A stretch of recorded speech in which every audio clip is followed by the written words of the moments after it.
This is my spring and summertime Orzo pasta side dish. Now there's a whole lot to love about this particular pasta dish.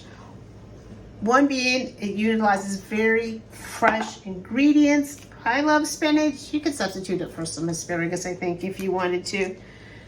It is the perfect, I think, a complement in the spring and the summer because it's a lighter pasta dish, but it can go with anything. Your steaks, your pork chops, your chicken, your shrimp, your seafood, anything.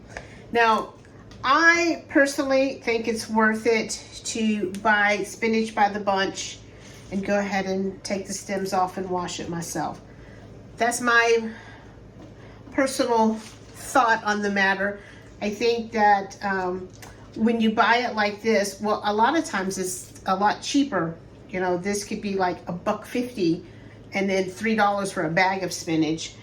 But to me, it's more close to how it actually grows and it's much less handled.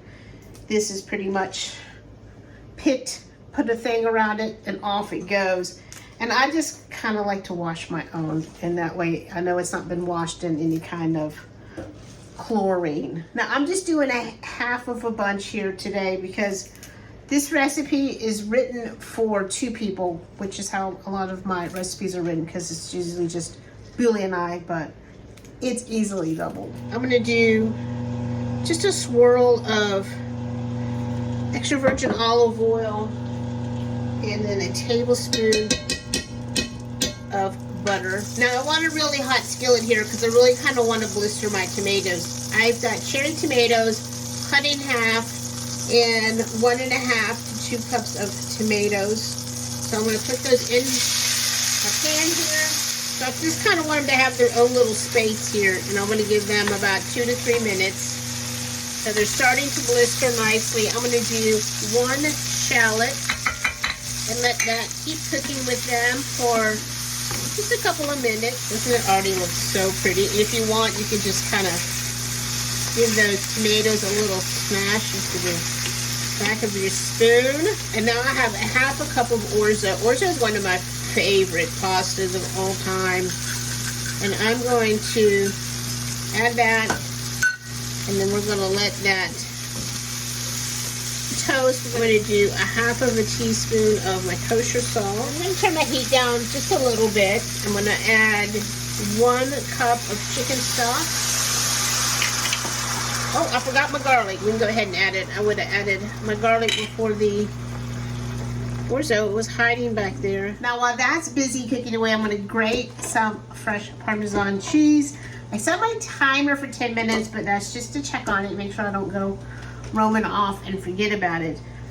10 to 13 minutes, however long it takes the pasta to cook. Now I am seeing my pan is getting dry here, so I'm going to add about 1/4 cup of stock or water. I don't have any more stock, so we're going with water. I have made this dish and it needed 1.5 cups of water, and I've made it and it only needed 1 cup. Just keep an eye on it and just make sure it doesn't go completely dry on you. And that was one of the reasons I turned that heat down, because if the heat's too high, that moisture is going to evaporate faster than it can absorb into your pasta. Just a nice little simmer like this. I think I left mine a little too high, which is why we ended up adding. All right, so we're at 13 minutes, and you can see that the moisture has absorbed. I'll turn the heat off, and then I'm going to add my spinach. Now, I think there's a few different ways you could finish here. I think a little fresh basil if you had it. I'm going with a handful of that Parmesan cheese. I'm also going to finish mine with some white pepper. Ooh. Probably 1/4 teaspoon to taste. But I just think that white pepper here, because this is so light and vibrant, I don't want to weigh it down with a heavy black pepper. Let's just taste to see, do we want any more pepper? Do we want any salt?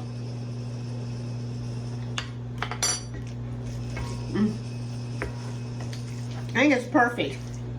I don't think mine needs anything except to go into a bowl and be set on the table for dinner. So I hope you enjoyed this side dish this spring and summer. I'll see y'all later. Bye.